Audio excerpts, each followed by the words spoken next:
Entenda por que devemos chamar os livros históricos de profetas anteriores. Vem comigo. É muito bom e agradável ter você aqui comigo. Neste vídeo, eu quero te mostrar a importância de chamar os livros históricos do Antigo Testamento de profetas anteriores. Certamente você ouve bastante que os livros de Josué, Juízes, primeiro e segundo livro de Samuel e primeiro e segundo livro dos Reis são livros históricos do Antigo Testamento.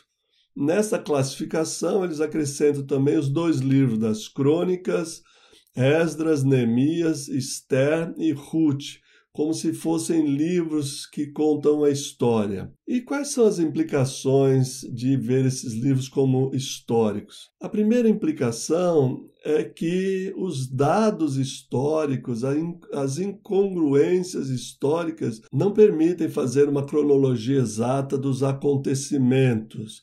Essa abordagem historicista, como eu chamo, esbarra nessas dificuldades, porque os dados são muito dispersos e às vezes eles nem estão disponíveis com precisão. O segundo prejuízo de ter esses livros como históricos é que nós ficamos contando histórias de heróis, contando histórias de pessoas que parecem sobre-humanas, pessoas como nós, como Samuel, como Ana, mãe de Samuel, como Natã, profeta, e outras pessoas, como se elas fossem sobre-humanas e tivessem superpoderes. E isso deixa a gente numa situação bastante frustrante, porque a gente não consegue agir daquela forma ou, ao tentar, acaba fracassando. De forma que nós transformamos pessoas comuns em super-heróis. E não é isso que acontece nesses livros. Um terceiro prejuízo de considerar esses livros como meramente históricos é que eles têm informações históricas e uma vez que a gente leu essas informações históricas, eles já não servem mais para nada e a gente acaba deixando eles de lado. Por isso, chamar esses livros de históricos causa mais prejuízo do que vantagem. Por outro lado, é muito importante você saber que esses livros históricos são chamados de profetas anteriores. Como é que é? Isso, profetas anteriores.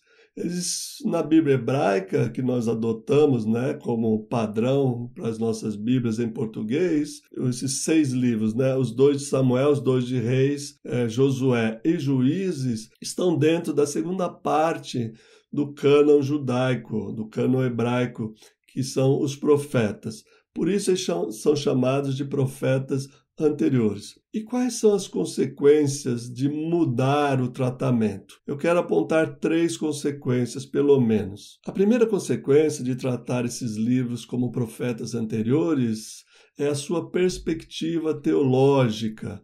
O que é isso? É uma maneira de ver a ação de Deus na história, é uma maneira de compreender a história a partir de um viés profético. É um fio vermelho que atravessa esses livros, tanto os profetas anteriores, que são esses chamados livros históricos, quanto os profetas posteriores, que nós conhecemos, profetas maiores e os 12 profetas menores.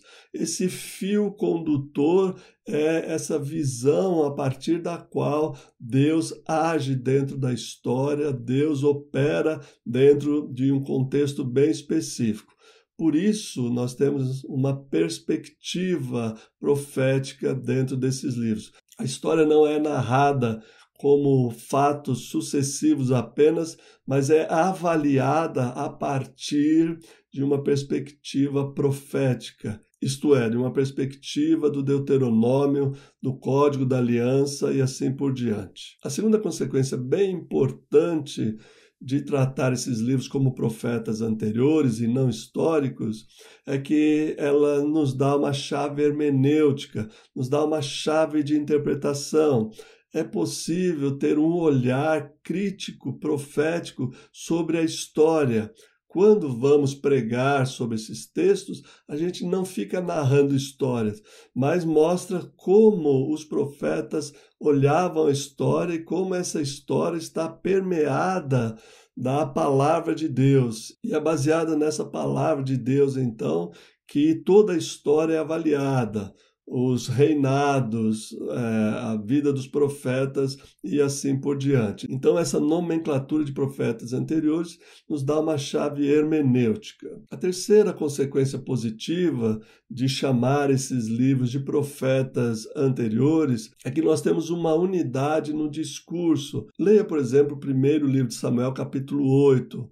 Observe como Samuel exorta o povo, dizendo que o povo rejeitou o comando de Deus, rejeitou o reinado de Deus. Esse texto é fundamental para o desenvolvimento do profetismo, e isso nós vamos encontrar nos grandes profetas, Isaías, Jeremias, Ezequiel e também nos 12 menores, Amós, Oséias, Miqueias, etc. Os profetas anteriores com os profetas posteriores formam um bloco unitário, nos dando então uma perspectiva, uma chave hermenêutica e uma maneira de ver a ação de Deus nessa história. Dessa forma, então, mudar a nomenclatura, chamar os livros históricos de profetas anteriores, muda toda a nossa perspectiva de ler esses livros, não como informação histórica apenas, mas como uma chave hermenêutica que nos permite extrair mensagens, extrair uma palavra de Deus para os nossos dias, que precisa, você sabe, como pastora, como pastor, como líder, como liderança da igreja, que nós precisamos de uma perspectiva profética da história para poder avaliar o quanto as pessoas ou a nossa sociedade está longe de Deus e o quanto elas precisam se aproximar de Deus. Era isso por hoje. Não deixe de dar seu like, comente, se inscreva, contribua para o desenvolvimento desse canal, desse ministério, com as suas orações, com a sua participação aqui. Porque é sempre muito bom e agradável ter você aqui. Fica na paz.